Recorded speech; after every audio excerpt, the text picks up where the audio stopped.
బావలేడా? లేడే. ఎందుకో చెప్పే.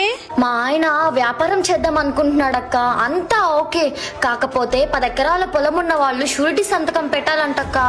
అది అడగచ్చో అడగకూడదో తెలీదు. నువ్వు ఒక మాట బావతో చెప్తావని. వద్దమ్ము, ఈ డబ్బుల వల్లే కాపురాలనేవి చెడిపోతున్నాయి. ఒకవేళ పరిస్థితి బాలేక మీరు కట్టలేకపోతే మీ వ్యాపారంతో పాటు మన బంధం కూడా పోతుంది. మేమిలా ఆపదలో ఉన్నప్పుడు ఆదుకోలేని బంధం ఇంకెందుకక్క మాకు? అంతంత మాటలు ఎందుకులేము, షూరిటీ సంతకం పెడతాలే. మీ అక్క చెప్పేది మన ఫ్యామిలీలో ఏ డిస్టర్బెన్స్ రాకూడదు, మనం అందరం బాగుండాలని. అలా అనేం కాదు బావా. సరే నువ్వు బయలుదేరు, నేను మీ ఆయనతో మాట్లాడి సంతకాలు ఏవో పెట్టేస్తాను. సరే బావా, వస్తానక్క. మనసులో ఏం పెట్టుకోకు.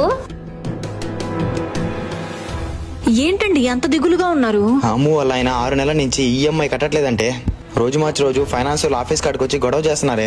ఎలాగలా కవర్ చేస్తే వచ్చా గానీ ఇప్పుడు జాబ్ లో తీసేసాడే నా ఎండి. 3 నెలల్లో షూరిటీ కోసం పెట్టిన 10 ఎకరాలు కూడా జప్తు చేస్తారంటే తరతరాల ఆస్తి. అయిపోయింది నా జీవితం, ప్రాణాలు తీసుకోవాలనిపిస్తుంది. ఇంటికి వెళ్ళి అడగదామనుకుంటే ఇల్లు కూడా ఖాళీ చేసి పారిపోయారే. చూసారా, మంచికి పోయి షూరిటీ సంతకం పెడితే చాలా అందంగా అద్భుతంగా ఉన్న జీవితాన్ని కూడా ఎలా చేస్తుందో. షూరిటీ సంతకం అనేది ఏదో చిన్న సహాయమే కదా అని పెట్టేయకండి. పరువు పలుకుబడులతో పాటు ప్రాణాలు కూడా కోల్పోయేలా చేస్తది. జాగ్రత్త.